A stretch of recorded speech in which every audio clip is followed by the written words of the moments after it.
Bonjour. Levez la main si vous avez déjà assisté à une présentation et que vous vous êtes dit au début, ça va être ennuyant. Levez la main si vous avez déjà donné une présentation et que vous étiez nerveux juste avant de débuter. C'est pour ça que je suis ici aujourd'hui. À la fin de ce cours vidéo, vous allez être en mesure de choisir une introduction qui va faire toute la différence. Pour ce faire, l'ordre du jour que j'ai préparé pour vous, c'est les 4 étapes de l'introduction. Et je vous donne 7 suggestions pour une introduction qui capte l'attention. Alors voilà, quand on commence une présentation, il s'agit de faire un PAF. Il s'agit de présenter avec force, de partir avec force. C'est-à-dire de faire ou de dire quelque chose qui va capter l'attention de l'auditoire, puis par le fait même, va contrer notre nervosité. Le but, deuxièmement, alors il y a 4 étapes. La deuxième étape, c'est leur faire une promesse. Je vous promets qu'à la fin de ce cours vidéo, vous serez en mesure de choisir l'introduction qui va convenir à votre présentation. Cette introduction qui va être pertinente à votre présentation.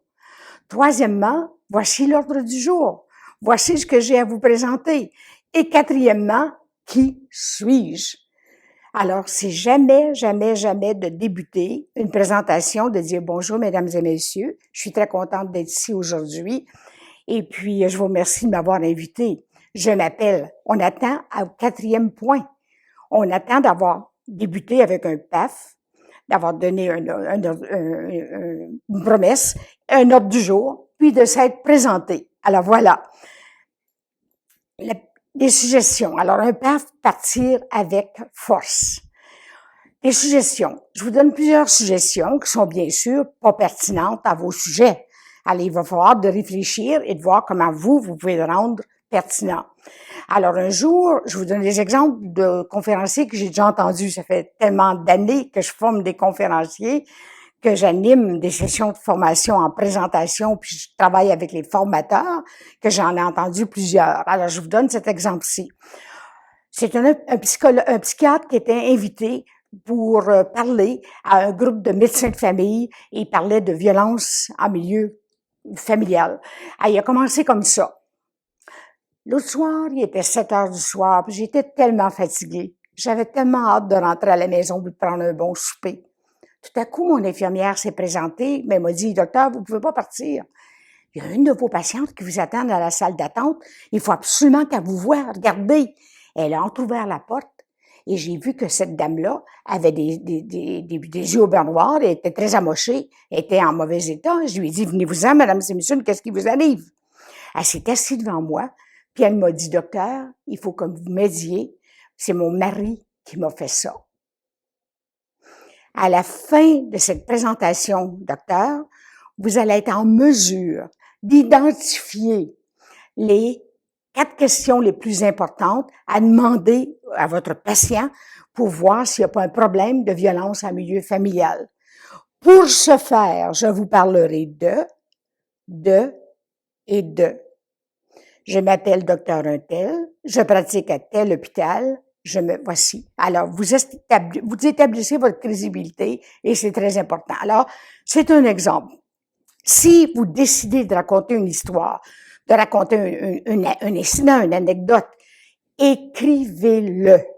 Pas pour le lire, vous le lirez pas. Écrivez-le parce que vous allez raccourcir. Écrivez-le, puis ensuite, il faut l'éditer. Il faut décider, bon, je vais dire ça. Il faut le raccourcir pour pas que ce soit trop long. On veut pas donner de la confusion à notre auditoire quand on commence à présenter.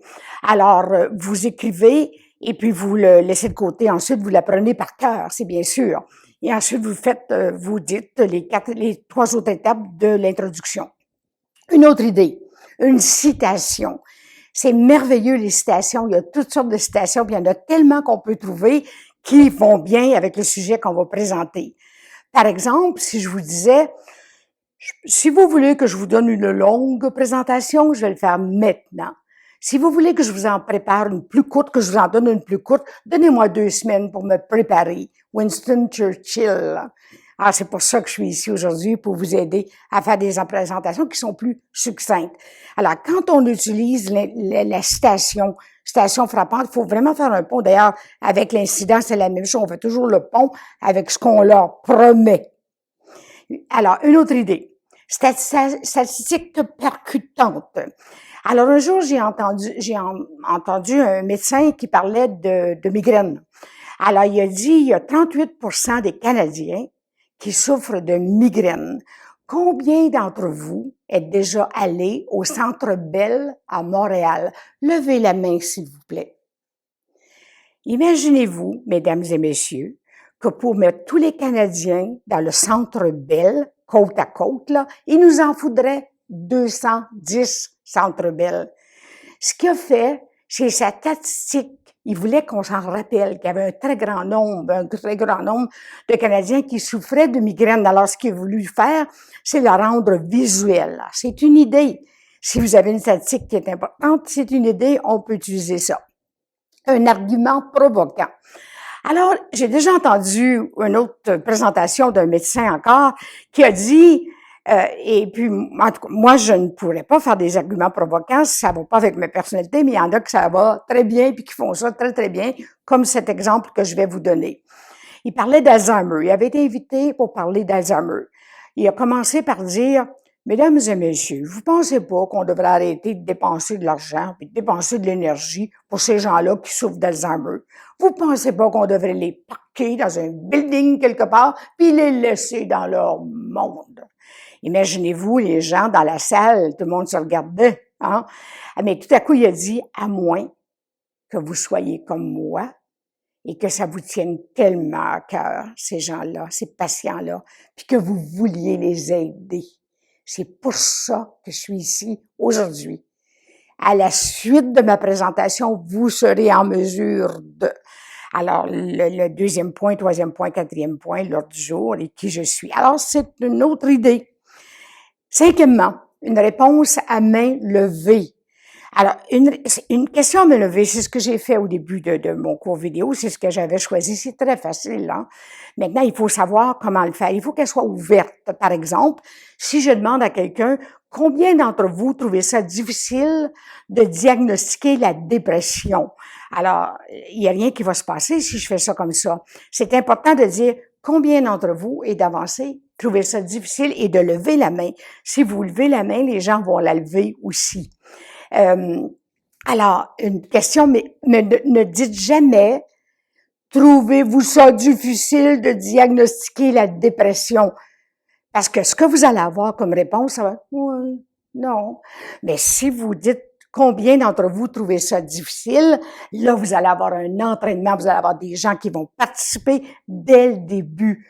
Et je vous assure, croyez-moi que les gens aiment participer. Les adultes aiment participer dès le début, aiment comprendre qu'ils font partie de votre présentation. Et c'est pour ça qu'on fait tout ça.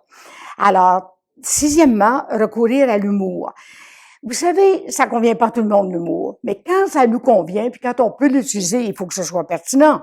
Absolument pertinent au sujet qu'on présente. Mais quand on peut l'utiliser, mais c'est agréable.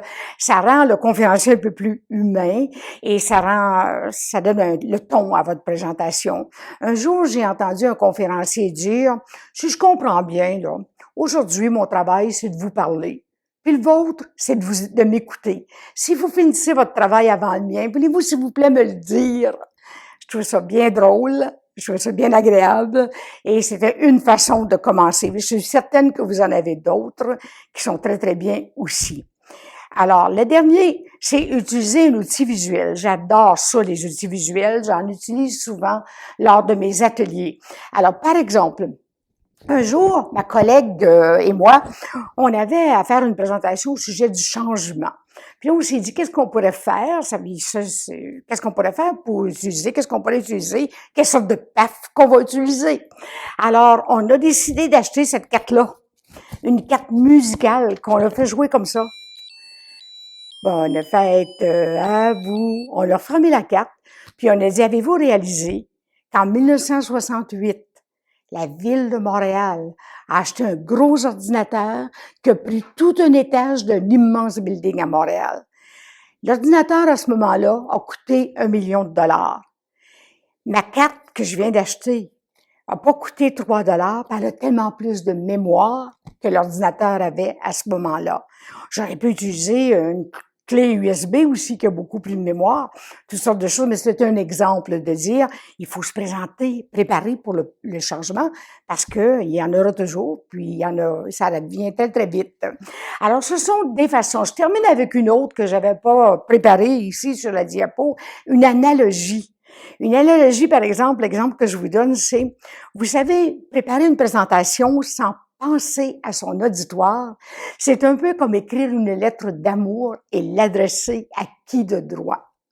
C'est pour ça que je suis ici aujourd'hui, pour vous aider à préparer votre présentation, préparer votre auditoire. Alors, ce qu'on vient de voir, c'est les 4 étapes de l'introduction. L'importance de faire un paf, partir avec force. L'importance de faire une promesse d'un objectif.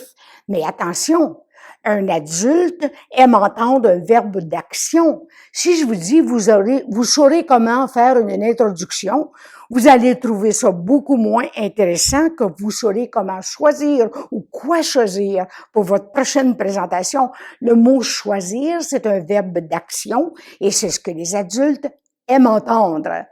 Alors, l'ordre du jour, c'est simple, il faut jamais en mettre trop, il faut surtout pas étoffer notre ordre du jour, il faut dire, nous parlerons de et de.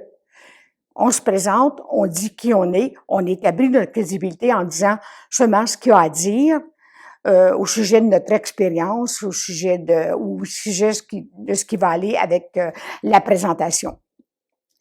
Je voulais terminer en conclusion pour vous dire, on a vu cette idée, cette façon de commencer une présentation. Même on en a vu 8. Vous avez sûrement d'autres idées, je suis certaine de ça. On a vu qu'il y avait 4 étapes à l'introduction, puis on sait maintenant que ça aide à capter l'attention de l'auditoire et que ça vous aide à vous sentir beaucoup, beaucoup mieux, à contrôler votre nervosité dans la première seconde, la première minute de votre présentation. Vous savez, une bonne introduction, c'est un peu comme un voyage en avion. Quand vous partez, quand le vol décolle, on veut s'attendre que ce soit très, très bien. Quand le vol atterrit, on s'attend à ce qu'il soit très, très bien. Alors, on pardonne un peu au pilote qu'il y ait eu un peu de turbulence pendant le vol d'avion. Alors, c'est un peu ça l'introduction. Je vous remercie beaucoup. Bonne journée.